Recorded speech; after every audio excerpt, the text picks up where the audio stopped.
अस्सलाम वालेकुम जी, welcome back to my channel. I hope you all are doing well and great. आज का हमारा लेसन है lesson 25 English in language policy and planning. इस पूरे लेसन में हमने कुछ फैक्टर्स इंपॉर्टेंट पढ़ने हैं, डिस्कस करने हैं। उसके अलावा जो हमारे पास टॉपिक 145 है, इसमें हम देख लेते हैं कि इंग्लिश की क्या प्लेस है लैंग्वेज पॉलिसी में। उस प्लेस को हम किस तरह डिटरमाइन कर सकते हैं। अब वो डिटरमाइन किए जा सकते हैं by this all factors like population, prestige, status, functionality, nationalism. या आप लोगों को पता होना चाहिए नेशनलिज्म में क्या होता है कि जी सिंबल ऑफ यूनाइटी है कि नहीं है, उसके अलावा ये आइडेंटिटी को शो करता है कि नहीं करता। ये सारे फैक्टर्स के थ्रू जो है वो हम उसकी प्लेस का अंदाज़ा लगा सकते हैं। ठीक है, उसके अलावा यहाँ पर हमारे पास language policy inner circle countries में आ जाती है। तो इनर सर्कल कंट्रीज़ में आपको पता है कि वो स्पीकर्स इंग्लिश के आते हैं जो कि नेटिव स्पीकर्स होते हैं। तो जो नेटिव स्पीकर्स होंगे, ऑब्वियस सी बात है, वहाँ पर इंग्लिश जो होगी वो लैंग्वेज होगी मेजॉरिटी ऑफ द पीपल। ठीक है, जो ज़्यादा लोग होंगे वही बोलते होंगे इनर सर्कल में। ठीक है, उसके अलावा आउटर सर्कल कंट्रीज़ में अगर देखा जाए तो मिनॉरिटी ऑफ पॉपुलेशन जो होती है वो प्रोफिशेंट होती है, माहिर होती है इंग्लिश में। ठीक है, अब वो हम मोस्टली कह सकते हैं कि वो एलीट क्लास होती है। ठीक है, आउटर सर्कल में जैसे कि आप पाकिस्तान और इंडिया की बात करें तो वहाँ पर जो अपर लेवल के लोग हैं या एलीट क्लास के लोग हैं वो ज़्यादा प्रोफिशेंट होते हैं इंग्लिश में, उनके पास ज़्यादा अपॉर्चुनिटीज़ होती हैं। ठीक है, तो वो आउटर सर्कल कंट्रीज़ की बात है। ठीक है, उसके अलावा हमारे पास एक्सपेंडिंग सर्कल अगर देखा जाए तो उन्होंने बताया इसका कोई ऑफिशियल स्टेटस नहीं होता। हत्ता कि यहाँ पर कोई ऑफिशियल स्टेटस नहीं होता, but despite this factor English enjoy a great deal of Prestige. ठीक है, तो आपको ये फैक्टर्स का पता होना चाहिए। उसके अलावा यहाँ पर इंग्लिश जो एज अ फॉरेन लैंग्वेज के तौर पर सीखी जाती है। ठीक है, उसके बाद हमारे पास टॉपिक 146 है जिसमें choice and hegemony of English. Hegemony कहते हैं डोमिनेंस को, किसी चीज़ की पावर को। ठीक है, dominance of English in language policy. ठीक है, तो यहाँ पर बताया गया reasons for the dominance of English, यानी कि इंग्लिश की डोमिनेंस के क्या रीजंस हैं। ये यूज़फुल है और फंक्शनल है। English is used as a medium of communication. ठीक है, बिटवीन पीपल और among people who do not share a common language. हमें पता है कि वो लोग जिनकी कॉमन लैंग्वेज डिफरेंट है बट वो कोई ट्रेडिंग पर्पज़ के लिए एक दूसरे के साथ ईजिली कम्युनिकेट कर सकते हैं, तो ये पर्पज़ के लिए भी इंग्लिश बहुत ही ज़्यादा सुटेबल है। उसके अलावा access to knowledge and technological advancement, ये भी हमें पता है कि नॉलेज में भी ये बेस्ट लेवल की है। उसके अलावा द लैंग्वेज ऑफ ग्लोबलाइजेशन। ठीक है, ग्लोबलाइजेशन के पर्पज़ से भी अगर देखें तो इसका काफ़ी ज़्यादा वाइड रोल है। ठीक है, उसके अलावा यहाँ पर बताया गया कि factors that make English inevitable. Inevitable कहते हैं कि ना चाह कर भी किसी चीज़ को एक्सेप्ट किया जाए। वो चीज़ नागुज़ीर भी हो लेकिन उसको एक्सेप्ट करना ही करना। यहाँ पर अब long history of contact with English है। उसके अलावा उन्होंने बताया कि being the only link language in a multilingual country. ठीक है, यानी कि English can serve the purpose of link language. It can get to you better job. It is linked with upward social mobility. ठीक है, upward social mobility में अगर बताया जाए तो ज़्यादातर लोगों की यही ख्वाहिश होती है ना कि वो नीचे वाले लेवल से ऊपर जाने की कोशिश करें, सोसाइटी में उनका भी एक प्रॉपर स्टेटस हो। तो हर एक की ख्वाहिश होती है कि वो बेस्ट लेवल अचीव करे, अच्छी जो है वो इनकम हो उसकी। तो ये सब फैक्टर्स जो है वो तभी पॉसिबल हैं जब हम इंग्लिश में ज़्यादा बेटर हों, इंग्लिश हमें आती हो। उसके अलावा यहाँ पर ये सेवरल जॉब्स की बात की गई है। उसके अलावा अपवर्ड सोशल मोबिलिटी की कॉन्स्टेंट्स आप कह लें कि रुकावटें जो होती हैं या स्ट्रगल की जाना। ठीक है, तो अब यहाँ पर बताया गया है कि बहुत सी ऐसी कंट्रीज़ जो कि कॉलोनाइज्ड की गई थी। ठीक है, ब्रिटिश के थ्रू। ठीक है, जैसे कि पाकिस्तान हो गया और उसके अलावा और भी बहुत सारी कंट्रीज़ है जैसे कि अफ्रीका है। तो अब ये जो कंट्रीज़ हैं इन्हें ना चाह कर भी जो है वो इंग्लिश को ऑफिशियल और को ऑफिशियल लैंग्वेज के तौर पर कबूल करना पड़ेगा। ठीक है, इन्होंने इन द पास्ट अगर हम देखें तो इन्होंने बहुत सारी एफ़र्ट्स की थी कि बाकी लैंग्वेजेस को भी जो है वो ऊपर ले आएँ, लेकिन क्या हुआ था कि वो सब कोशिशें जो थी वो नाकाम गई थी। क्यों? क्योंकि इंग्लिश का बिग प्रेस्टीज स्टेटस है। इंग्लिश काफ़ी हद तक जो है वो ग्लोबलाइज लैंग्वेज बन गई है, तो हम इसको ख़त्म नहीं कर सकते, हम इसकी अहमियत से डिनाई नहीं कर सकते। ठीक है, इसके अलावा उन्होंने बताया गया इकोनॉमिक पावर ऑफ लैंग्वेज। अगर आपको बेटर जॉब चाहिए, अगर आपको बेटर लेवल में जो है वो अपवर्ड मोबिलिटी में बेस्ट होना है, तो आपको ये फैक्टर्स सब फॉलो करने पड़ेंगे। ठीक है, उसके अलावा यहाँ पर role of bureaucracy in language policy बताया गया है। अब अगर हम पॉलिसी डिसीजंस की बात करें, ठीक है, तो ये are made by bureaucrats generally, ठीक है, यानी कि ब्यूरोक्रेट्स जो होते हैं या गवर्नमेंट्स होती हैं उन्हीं के थ्रू जो है वो डिसीजंस बनाए जाते हैं, यही इम्प्लीमेंट करते हैं, जितने भी रूल्स होते हैं उनकी रेगुलेशन का काम करते हैं, ठीक है। तो ये सब बताया गया कि decision makers are from the elite with vested interest in maintaining the role and status of English, ठीक है। अब यहाँ पर जो मोस्ट इम्पॉर्टेंट फैक्टर्स हैं, अगर इस पूरे पैराग्राफ के मैं बताऊँ, तो आप कह सकते हैं कि बहुत सारी ऐसी कंट्रीज़ थी जिन्होंने कोशिश की कि उनका भी एक प्रॉपर जो है वो स्टेटस हो उनकी लैंग्वेज का, ठीक है, उनकी कोई अपनी पॉलिसी हो, लेकिन वो सब इन कोशिशों में नाकाम हुए। जैसे कि पाकिस्तान है, अफ्रीका है, इंडिया है, ठीक है, इन्हें ना चाहकर भी अब इस स्टेटस को कबूल करना पड़ेगा और वो कर रहे हैं, ठीक है। तो ये सारी बातें यहाँ पर की गई हैं। क्यों की गई हैं कि अगर हम इंग्लिश की इम्पोर्टेंस देखें तो इंग्लिश अब एक डोमिनेंट लैंग्वेज बन गई है। अगर आपको बेटर जॉब चाहिए, आपको सोशल मोबिलिटी में बेस्ट होना है, तो ये सारे फैक्टर्स जो हैं वो इंग्लिश के हैं, इनको फॉलो करना होगा, ठीक है। अब यहाँ पर हमारे पास टॉपिक 147 है, effects of hegemony of English.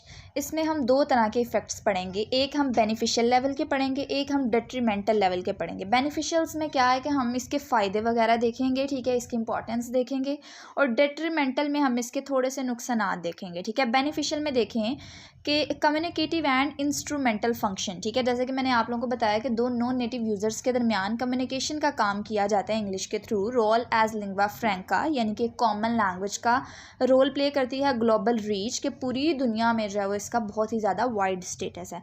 अगर डेट्रीमेंटल देखें, नुकसानात की बात करें, तो सोशल स्ट्रेटिफिकेशन आएगा, एक्सक्लूशन आएगा। अब अगर यहाँ हम सोशल स्ट्रेटिफिकेशन की बात करें तो यहाँ क्या होगा कि नोइंग इंग्लिश और not knowing English cause social stratification, ठीक है।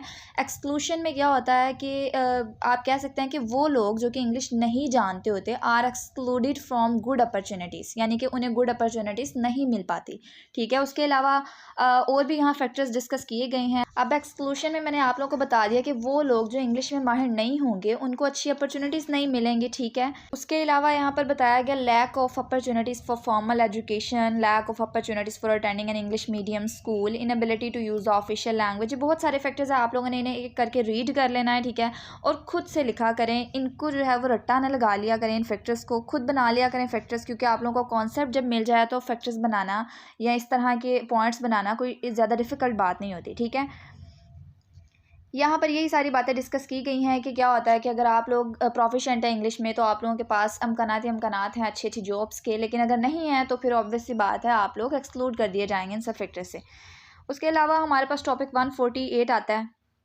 अब यहाँ टॉपिक 148 में हमने क्या पढ़ना है, implications for language policy and planning. Like हमें पता है कि इंग्लिश सीखना कोई ज़्यादा इजी काम भी नहीं है, लेकिन ज़्यादा डिफ़िकल्ट काम भी नहीं है। अब यहाँ पर उन्होंने बताया कि अगर हम इसी पॉलिसी के नेगेटिव फैक्टर्स को इग्नोर कर दें और इसको थोड़ा सा इजी बना दें आवाम के लिए या उन लोगों के लिए जो प्रोफिशिएंट नहीं है इंग्लिश में, तो इंग्लिश के बहुत सारे फ़ायदे हैं अगर हम देखें, ठीक है। अब यहाँ पर बताया गया कि अगर हम इसको इंक्लूसिव बना दें, एक्विटेबल बना दें, यानी इंक्लूसिव में क्या होगा कि ओपन टू एवरीवन, यानी कि हर एक को समझ आ सके। उसके अलावा एक्विटेबल यानी कि based on justice, vehicle for the promotion of cultural and economic development of a country. अब यहाँ पर बताया गया कि कुछ मेजर्स की गई हैं जिनको एलिमिनेट किया जा सकता है, can eliminate the negative effect of language policy, ठीक है। अब वो क्या फैक्टर्स हैं, like take into consideration social, economic and political factors while designing the policy.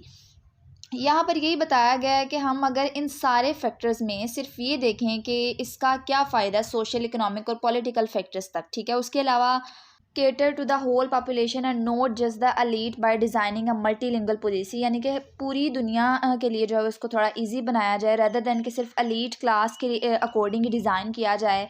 Minimise कर दें एक्सक्लूशन, यानी कि उन लोगों के लिए भी अमकानात खोलें जो ज़्यादा प्रोफिशेंट नहीं हैं, यानी कि उनको हम प्रॉपरली एजुकेशन प्रोवाइड करें इंग्लिश की जिससे वो प्रोफिशेंट हो जाएँ। A policy without English negative effects ensure that it contribute to the overall cultural, human and social economic। ये कुछ फैक्टर्स हैं आप लोग को याद करने पड़ेंगे क्योंकि ये आ सकते हैं और ये इंपॉर्टेंट भी हैं। उसके अलावा यहाँ पर हमारे पास टॉपिक 149 है, language policy and planning in Pakistan, ठीक है। अब यहाँ पर बताया गया है कि कॉलोनियल लैंग्वेज पॉलिसीज़ जो हैं वर इम्पीरियलिस्टिक, ठीक है। इम्पीरियलिस्टिक का आपको पता है, मैंने आपको पहले पिछले लेक्चर में इसका काफ़ी वाइड कॉन्सेप्ट दिया हुआ है कि किसी एक कंट्री ने अपनी डोमिनेंस किसी दूसरी कंट्री पर जाहिर करनी हो, ठीक है। कॉलोनियल लैंग्वेज पॉलिसीज़ की अगर बात की जाए तो हमें पता है कि वो इम्पीरियलिस्टिक हैं, इन्हें ना चाह कर भी जो है वो ब्रिटिश रूल के अकॉर्डिंग उनकी लैंग्वेज को फॉलो करना ही है, ठीक है। तो अब यहाँ पर बताया गया कि colonist imposed their language on the nations they ruled, this created a native elite to serve their need for low level functionaries. Like वो लोग जो इंग्लिश में प्रोफिशिएंट नहीं होते थे उनको लो लेवल की जॉब्स दे देते थे, ठीक है, और लो लेवल के फंक्शंस वो परफॉर्म करते थे। अब ब्रिटिश रूल के अंडर गवर्नर ऑफ इंडिया जो था उसने इस बात को सोचा और उसने कहा कि अगर there is a less gap between masters and local people then we will maintain the governance, ठीक है।